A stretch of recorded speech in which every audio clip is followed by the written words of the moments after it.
오늘 본문에서 예수님께서 말씀하고 계신 것, 그것은 믿음으로 구원을 받는다는 것도 행함으로 구원을 받는다는 것도 아니었습니다. 그것은 우리의 믿음이 행함과 일치할 때 구원이 온다는 것이었습니다.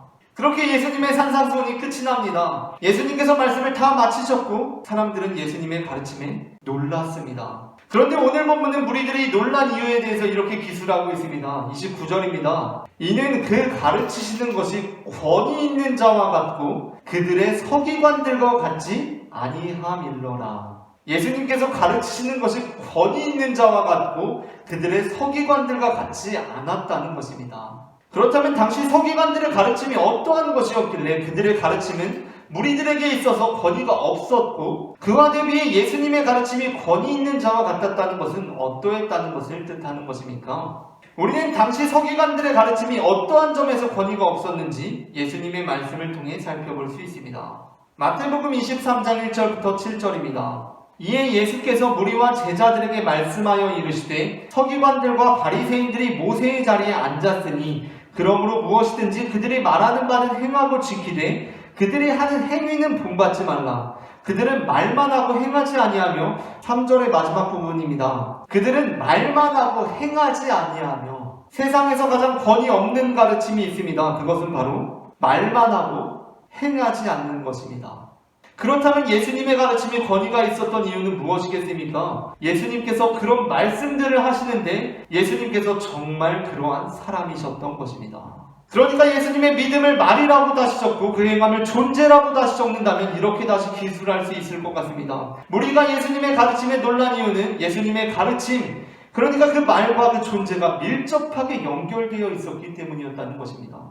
그러니까 예수님의 말씀이 예수님의 존재와 따로 떨어져 있지 않았다는 것입니다. 우리가 예수님을 하나님의 아들로 믿는 이유가 무엇입니까? 당신이 예수님을 하나님의 아들로 믿는 그 이유가 무엇입니까? 그분이 형편없는 인생을 사셨는데 그럼에도 불구하고 어쨌든 권위적인 성경이 하나님의 아들이었다고 하니까 믿는 것입니까?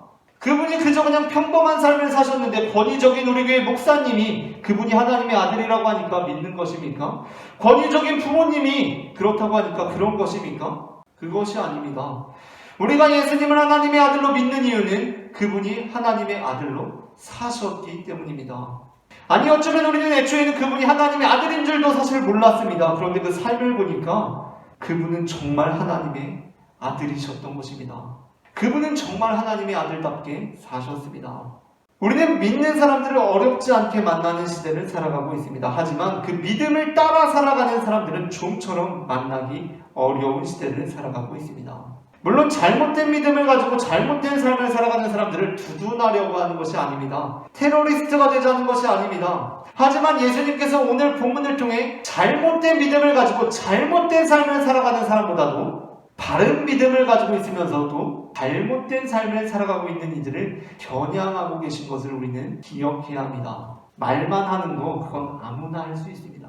그러나 그 말대로 정말 살아내는 것은 결코 쉬운 일이 아닙니다. 좁은 문으로 들어가는 것은 어려운 일입니다. 그러나 그 여정 속에서 우리는 믿음으로 우리의 삶을 기만하지 않고 행함으로 인해 교만에 치닫지 않는 지혜를 발견할 수 있을 것입니다.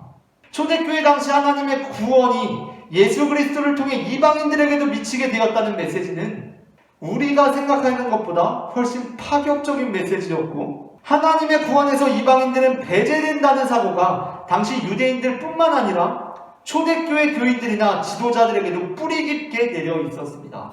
그래서 이 메시지, 그러니까 하나님의 구원이 예수 그리스도를 통해 이방인들에게 미치게 되었다는 복음이 베드로를 비롯해서 여러 교회 지도자들에게 납득이 되고 믿어졌지만 그대로 살아내는 것이 결코 쉽지 않은 일이었습니다. 믿어졌음에도 불구하고 그렇게 살지 못했다는 것입니다.